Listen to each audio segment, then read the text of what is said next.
Just as sunflowers chase the sun, inductees into the South Dakota Hall of Fame chase their dreams day after day, year after year.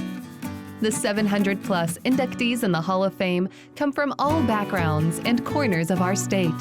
What their stories have in common is their unwavering courage and belief in their dreams.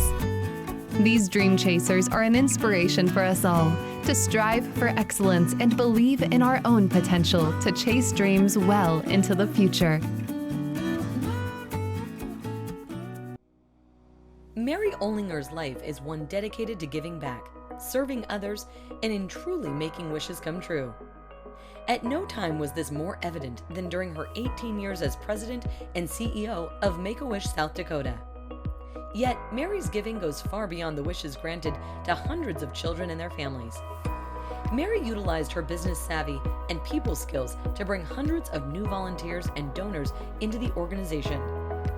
Financial donations to Make-A-Wish grew by 900%, and when Mary retired in 2011, the South Dakota chapter was celebrating its second consecutive year as one of the top 5 chapters in the United States. Hello, I'm Miles Beacom with the South Dakota Hall of Fame, and today I'm with Mary Olinger. She was inducted in the South Dakota Hall of Fame in 2012. Mary, why don't you start with telling us a little bit about your childhood growing up, and we'll take it from there. Well, Miles, I was born in Emery, South Dakota, 1945, oldest of 9, and the kids all got better after I was born, better looking, taller, and the whole bit. So once I left Emery, I went to school, I went to college for one whole semester, until my dad came to me and said, I can't afford to send you to college. I've got 9 kids to send to college. Well, we didn't have, anytime we made any money, we were farmer people, and anytime we made any money, it went back into the farm, so we didn't really even get an allowance. But at any rate, so he puts me in the car and said, let's go to Sioux Falls, we'll get a job. So I got a job the first day I came down to Sioux Falls, and went to work for an insurance company. Stayed there 6 years. Then I had an opportunity to go to work at a trucking company, one of the largest in the country, and we had 11,000 employees and wonderful benefits, and I was there 17 years until the company went belly up. Yeah. So how long did it take you to find Make-A-Wish then? 275 people applied for that job, and they had, I talk about college degrees, they all had degrees, they all had master's degrees, they had PhDs, you name it, and they picked me. And I'm going, oh my God, now what am I going to do? But the thing I had to do was go back and give credit to every one of the people that I had worked for in the past that I had learned something from. It was great. It helped me. Yeah, it's amazing. In every position you took, you did a great job, and you were well taken care of at those other businesses, but you learned something at each one to make you a stronger person, so exactly. It prepared you well for Make-A-Wish.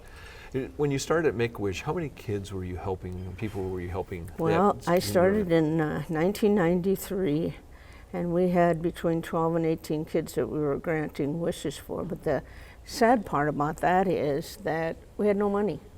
We had absolutely no money at Make-A-Wish. I said, this can't go on. We just got to quit this. We've got to figure this out. So we started some fundraising events. We built 12 houses with the help of a couple, Mike Thurman, I'll mention his name, Thurman Construction, and Henry Carlson Company, Chip Carlson. And we built 12 homes, sold them on the real estate market. We developed a program called Driving for Dreams, where people could put our logos on their vehicles, and it was marketing and advertising for us. And for anywhere up to $6,000, they could have 3 vehicles and drive around town and tell them that they adopted a wish or started paying for wishes. And we had some other smaller events, plus then we had to start finding, getting out into the state of South Dakota. This was kind of limited to Sioux Falls, but we did grant wishes in Rapid City, we grant wishes in Hoven, and a lot of different places, but it wasn't so easy to just take off and go there.